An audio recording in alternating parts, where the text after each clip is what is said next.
जय हिंद दोस्तों। स्वागत है एक बार फिर से आप सभी का आपके परिवार वाणी फॉर एग्जाम में। तो जैसा कि हम लोग जीएस प्रैक्टिस सेट देख रहे थे, लेखपाल, पुलिस, रेलवे सबसे संबंधित ये प्रैक्टिस सेट है, जीएस का है और अन्य सभी बड़े एग्जाम्स के लिए महत्वपूर्ण रहेंगे। आप किसी भी कॉम्पिटिटिव एग्जाम की तैयारी कर रहे हैं तो सबके लिए महत्वपूर्ण रहने वाले हैं, है ना। तो वीडियो को एंड तक देखिए। वीडियो शुरू करें उससे पहले आपसे रिक्वेस्ट है कि आप चैनल पर यदि आप पहली बार विजिट किए आपने तो प्लीज़ आप चैनल को सब्सक्राइब कर लीजिए, साथ साथ नोटिफिकेशन बेल को ऑन कर लीजिए जिससे मिल सकेगा नोटिफिकेशन सबसे पहले। दोस्तों के साथ शेयर करना बिल्कुल ना भूलें। चलिए शुरू करते हैं। और हाँ, वीडियो को लाइक कर दीजिए। ये प्रश्न था आपके लिए पहले, अरब सागर में स्थित भारत के द्वीप समूह का नाम बताएं, है ना। तो लक्षद्वीप, श्रीलंका, ग्रीनलैंड, अंडमान निकोबार द्वीप समूह। तो अरब सागर में सभी जानते हैं कि लक्षद्वीप ही है ना।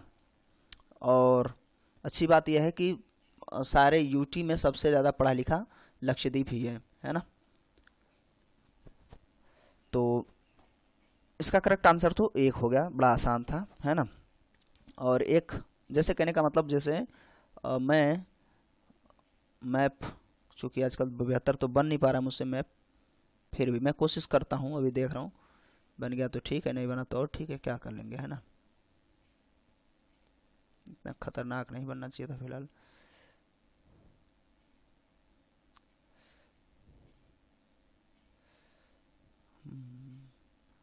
ऐसा कुछ। तो ये वाला जो है ये बे ऑफ बंगाल है, यानी Bengal, sorry bay of Bengal इधर है, बंगाल खाड़ी इधर है, अरब सागर इधर है ना। तो यही तो है हम लोगों का लक्षद्वीप। इसके बाद यहाँ मालदीव पड़ जाता है, श्रीलंका है, इधर अंडमान निकोबार द्वीप समूह है। तो इसकी बात हो रही थी, है ना, यहाँ से है इस तरीके से। तो ये प्रवाल से बना, प्रवाल भित्तियों से बना हुआ है। तो प्रवाल यानी कि हम कहें मूंगा, जानते हैं मूंगा, तो मूंगा से बना हुआ। मूंगा जो होते हैं एक तरीके से चट्टान बनाते हैं एक जगह इकट्ठा होकर के, और फिर धीरे धीरे वो, चूंकि वो हड्डी एक, हम कहें तो जब स्केलेटल सिस्टम यानी कि हम कहें तो कंकाल तंत्र अगर आप पढ़ेंगे तो उसमें क्या है, हड्डियों के बारे में जानेंगे हम लोग। तो हड्डियां जो है सॉरी क्या होते हैं, सीप होते हैं ना, मूंगा, सीप, शंख हो गए, ये जो है वो उसी गढ़ का है। ये इनकी जो है बाह्य हड्डियां हो जाएंगी, है ना। तो हड्डियां ही होती है, तो वह उससे बना हुआ ये पूरा द्वीप समूह है, ठीक है, प्रवाल भित्तियों से कहा जाए तो। और ये अंत्योदय द्वीप जो है सबसे बड़ा द्वीप है। और इसकी जो राजधानी है सभी लोग जानते हैं, कवारत्ती, है ना। कावारत्ती या कवरत्ती होता है आमतौर पे, जो भी आप कह लीजिए, ज़्यादा कुछ उसमें दिक्कत नहीं है। और ये जो मिनिकाय, कावारत्ती और मिनिकाय जो है आपस में 9 डिग्री से 9 डिग्री चैनल द्वारा अलग होते हैं। ये थोड़ी सी जानकारी थी इसके बारे में। और अंडमान निकोबार द्वीप समूह जानते हैं आप, लेकिन ग्रीनलैंड पता है वो, जब वर्ल्ड मैप देखेंगे तो उसमें आपका यूरोप में पहुंच जाता है ना, वो कनाडा और ये इंग्लैंड वगैरह है उनके बीच में पड़ता है ग्रीनलैंड, ठीक है, जो सबसे बड़ा द्वीप समूह है, ठीक है, विश्व का। आगे चलते हैं हम लोग प्रश्नों की ओर। परमाणु के केंद्रक के चारों ओर वृत्ताकार पथ पर, वृत्ताकार पथ में इलेक्ट्रॉन बिना ऊर्जा खोए घूमते हैं, यह किस वैज्ञानिक के द्वारा बताया गया था। यानी कि इलेक्ट्रॉन जो है एनर्जी खर्च नहीं करते हैं और अपने परिधि में ही चक्कर लगाते रहते हैं ना। देखिए सबसे अंदर न्यूट्रॉन होता है, फिर प्रोटॉन होता है ऊपर वाले भाग में, और सबसे बाहरी कक्षा में इलेक्ट्रॉन होते हैं। तो इलेक्ट्रॉन क्या है, स्वतंत्र अवस्था में घूमता रहता है और यही रिएक्शन करता है, बिजली को ले जाने का काम, सारे रिएक्शंस की जिम्मेदारी सब इसी पे है ना। खुरापात यही करता है। जब ये चला जाएगा किसी के पास से तो वो पॉजिटिव साइन दिखाने लगेगा क्योंकि इलेक्ट्रॉन कम हो गया, और यदि आके बढ़ जाएगा तो नेगेटिव साइन करने लगेगा, यानी इलेक्ट्रॉन ज़्यादा है। फिर वो रिएक्शन करते हैं आमतौर पे, जब तक आवेशित ना हो कोई भी परमाणु जो है रिएक्शन नहीं करते हैं। हाँ, लेकिन ये पूछ रहा है कि इसमें किसने बताया था, तो ये जो है इसमें सिर्फ बोर दिया हुआ है, एक्चुअल में नील बोर नाम है, ठीक है, नील बोहर या नील बोर कह लीजिएगा, उनका नाम है। तो उन्होंने इस चीज़ को बताया था, है ना। और उन्होंने बताया था कि ये जो इलेक्ट्रॉन है और उसके जो नाभिक है इनके बीच में जो है विद्युतीय आकर्षण होता है, अट्रैक्शन जो होता है, इलेक्ट्रिसिटी इलेक्ट्रिशन इनको अट्रैक्शन होता है दोनों के बीच में, और इसके तहत वो एनर्जी भी नहीं खोता है और घूमता रहता है। बाकी चीज़ें आगे चलते। परमाणु ऊर्जा पैदा करने के लिए किस खनिज का उपयोग किया जाता है? भाई परमाणु ऊर्जा की बात हो रही है ना, तो कोयला, बॉक्साइट, कॉपर, यूरेनियम। तो देखिए कुछ ठीक ठाक क्वेश्चन ऐसे नॉर्मल से भी क्वेश्चन बार बार पूछे जाते हैं, तो ये सभी जानते हैं। कोयला से तापीय ऊर्जा प्राप्त होगा ना, बॉक्साइट और कॉपर का तो ज़्यादा कोई मतलब है नहीं यहाँ पे, है ना। यहाँ यूरेनियम जो है आपका क्या हो जाएगा, ये परमाणु ऊर्जा उत्पन्न करते हैं। ये जो यूरेनियम होता है इसका यू और इसका साइन जो होता है इससे हम लोग इसको दिखाते हैं ना, यू यूरेनियम 235 जो है सबसे बेहतर है, 92 इसमें याद रखेंगे। तो परमाणु भट्टी में विद्युत ऊर्जा जो है इसके द्वारा प्राप्त की जाती है, ठीक है। और बाकी इसमें जो है चीज़ें और भी होती हैं ना, 34, 35, 38 ये सब होता है इसमें, यहाँ पे है ना। 35, 34 भी होगा, जैसे 234, 235, 238 है ना।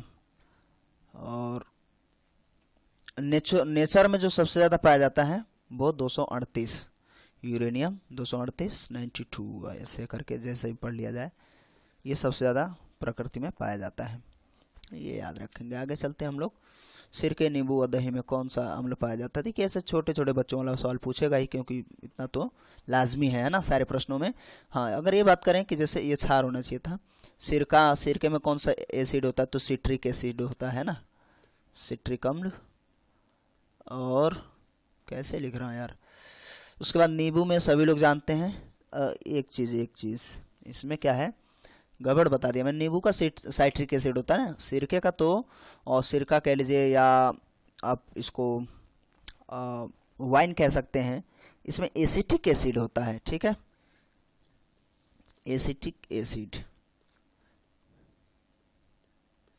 है ना। चींटियां जो काटती हैं उनके डंक में फॉर्मिक एसिड होता है, दही में लैक्टिक एसिड होता है, तो जानते हैं आप लोग, ठीक है।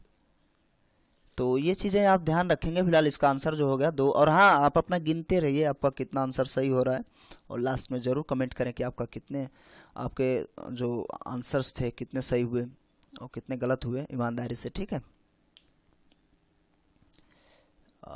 चलिए आगे चलते हैं हम लोग। बहुउद्देशीय नदी परियोजनाएं आधुनिक भारत के मंदिर हैं, किस नेता द्वारा यह तुलना की गई थी? अच्छा, वह कौन से नेता थे जिन्होंने कहा कि जो आधुनिक भारतीय परियोजनाएं हैं नदी बहुउद्देशीय, वो क्या हैं, मंदिर के समान हैं? तो ये गांधी जी ने नहीं कहा, दोनों गांधी ने नहीं कहा, नेहरू जी ने कहा, ठीक है। नेहरू जी ने कहा था, ये लगभग कुछ लोगों को पता होगा, हमें लगता है एक बार पहले भी सेट में कभी मिल चुका है, ठीक है। तो जवाहरलाल नेहरू ने कहा था, बहुउद्देशीय नदी परियोजनाओं को मंदिर की उपमा दी थी उन्होंने, ये याद रखेंगे। परमाणु ऊर्जा जिसकी परमाणु संख्या 14 है, तो वह संयोजक इलेक्ट्रॉनों की संख्या क्या होगी? तो इसमें से जो संयोजक, ऐसे देखिए ब्लॉक बनते हैं ना, जैसे शुरू हो जाएगा 2p6 3s2 फिर 3p2 है ना, इस तरीके से सेल्स बनते हैं। और सॉरी, अभी हमें 1 स्टार्ट करना शुरू से, तो 1 से शुरू करेंगे तो 1s2 2s2 है ना,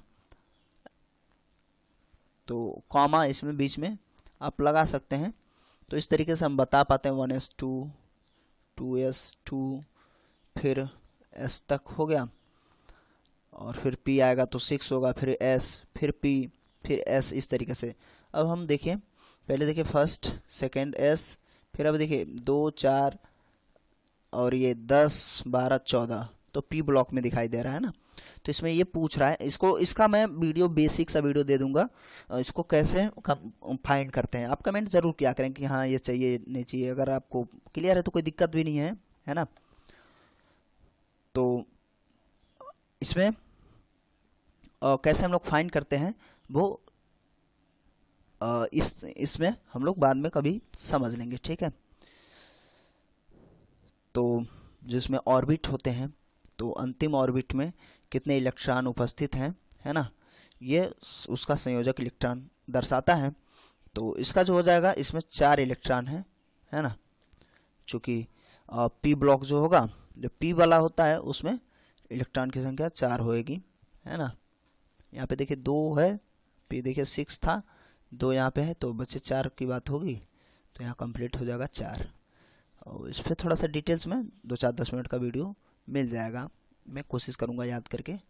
आप कमेंट ज़रूर करेंगे, थोड़ा सा इससे हमें याद भी आ जाएगा। कमेंट बॉक्स में देखता रहता हूँ बार बार। आवाज़ तो नहीं ज़्यादा धीरे आ रही, क्योंकि मैं बड़ा धीरे बोलने लगा हूँ। भारत का चावल भंडार, आज का सेशन जो क्लास है ठीक ठाक है, इसमें नॉर्मल से क्वेश्चन ज़्यादा दिए हुए हैं। तो चावल भंडार पूछ रहा है, तो चावल भंडार के बारे में बात करें, जो हमारा आंध्र प्रदेश था उसे चावल का कटोरा, है ना, चावल का कटोरा कहा जाता था, तो वही है चावल का भंडार। हाँ, अगर हम कहें तो हेक्टेयर के हिसाब से सबसे ज़्यादा अगर उत्पादन होता है तो पश्चिम बंगाल में चावल का उत्पादन होता है ना। दर की बात करें तो ऐसे अधिकतम की के बारे में बात करें तो आपका आंध्र प्रदेश ही हो जाएगा, ठीक है। और अगर छत्तीसगढ़ की बात कर लें तो छत्तीसगढ़ को भी इसी नाम से हम कह सकते हैं।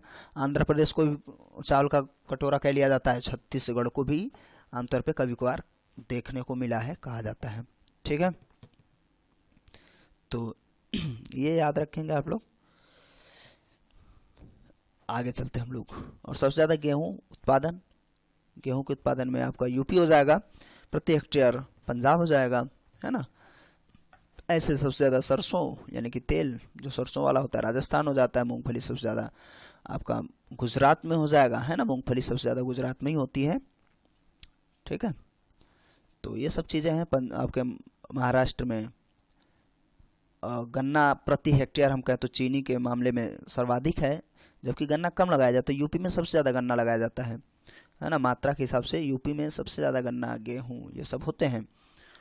पंजाब, बाकी अब महाराष्ट्र देखा जाए तो आपका प्याज वगैरह भी सर्वाधिक मात्रा में, यानी उत्पादन के, चूँकि एरिया वही है ना, केरल मसालों की रानी कही जाती है।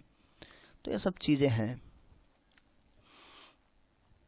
और दार्जिलिंग जानते हैं, पश्चिम बंगाल, है ना, असम के आसपास वाले क्षेत्र में है।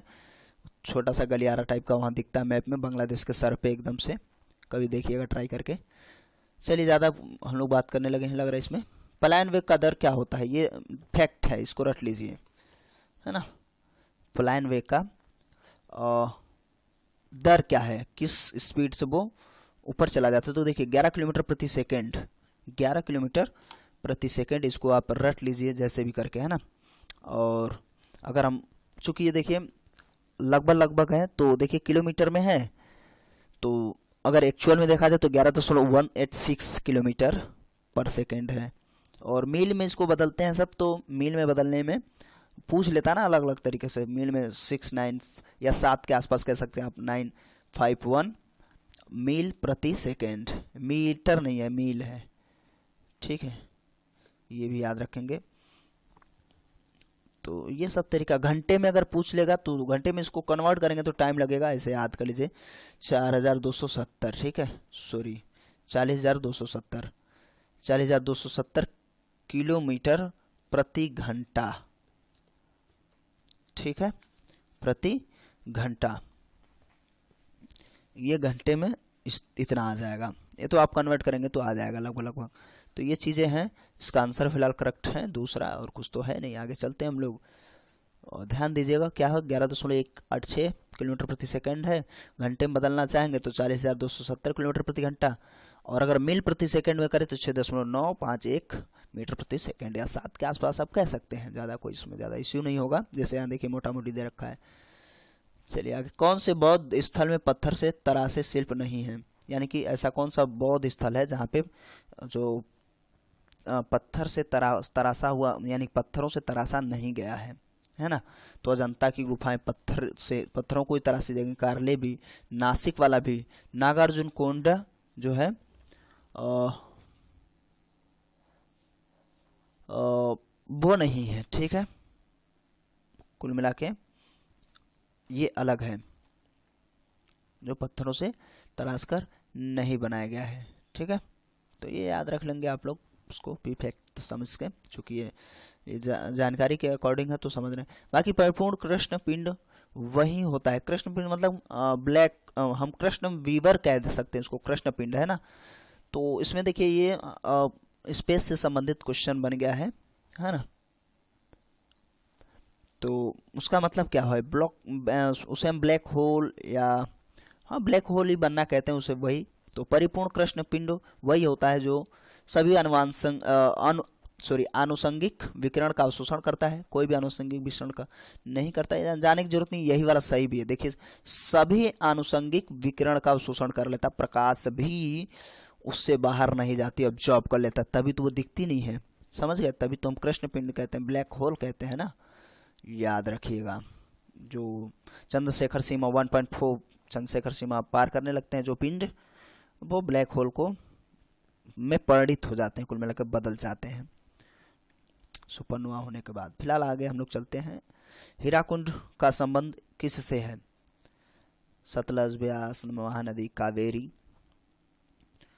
तो हीराकुंड सभी लोग जानते हैं महानदी पर बनाया गया है ना, जो उड़ीसा वाले क्षेत्र में है। और ये जो संबलपुर भी याद रखेंगे आप लोग, संबलपुर उड़ीसा के संबलपुर के आसपास ही है, या वहीं आप कह सकते हैं, है ना।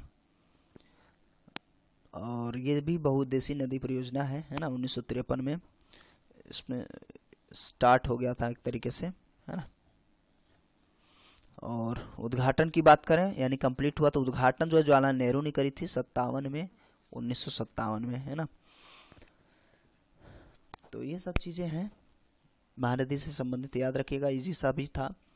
और अब आपके लिए प्रश्न, निम्न में से किस भारत के राष्ट्रपति के रूप में निर्विरोध चुना गया था? अच्छा, किसको निर्विरोध चुन लिया गया था? Doctor S Radhakrishna, Zakir Hussain, Neelam Sanjiva Reddy, V Giri, किसको ऐसा, कौन सा ऐसा व्यक्ति था जिसे राष्ट्रपति पद के लिए उसे निर्विरोध ही चुन लिया गया? कुछ कहा ही नहीं गया, है ना, कोई दूसरा उसके खिलाफ खड़ा नहीं हुआ। तो ये आप कमेंट करिएगा, है ना, पॉलिसी से संबंधित है। और कैसा लगा वीडियो आप कमेंट करके ज़रूर बताएंगे। और जो भी क्वेश्चंस पूछे गए हैं यानी ये वाला, और बीच में शायद कहीं कुछ कहा गया तो वो भी ध्यान रखिए। और हाँ, आपके कितने सही हुए 10 में से, वो भी आप कमेंट बॉक्स में जवाब लिखिए। और कमेंट करेंगे तो मुझे अच्छा लगेगा, मोटिवेट हो सकूँगा और आगे और भी तेज़ी से काम कर सकूँगा, है ना। तो प्लीज़ कमेंट ज़रूर करेंगे, लोगों के साथ ज़्यादा से ज़्यादा शेयर करिए जो भी ज़रूरतमंद है ना, फेसबुक पे, इंस्टाग्राम पे, व्हाट्सएप ग्रुप पे, ठीक है, ज़्यादा से ज़्यादा शेयर करिए। तो ठीक है, मिलते हैं अगले वीडियो में, तब तक के लिए नमस्कार, जय हिंद, जय भारत।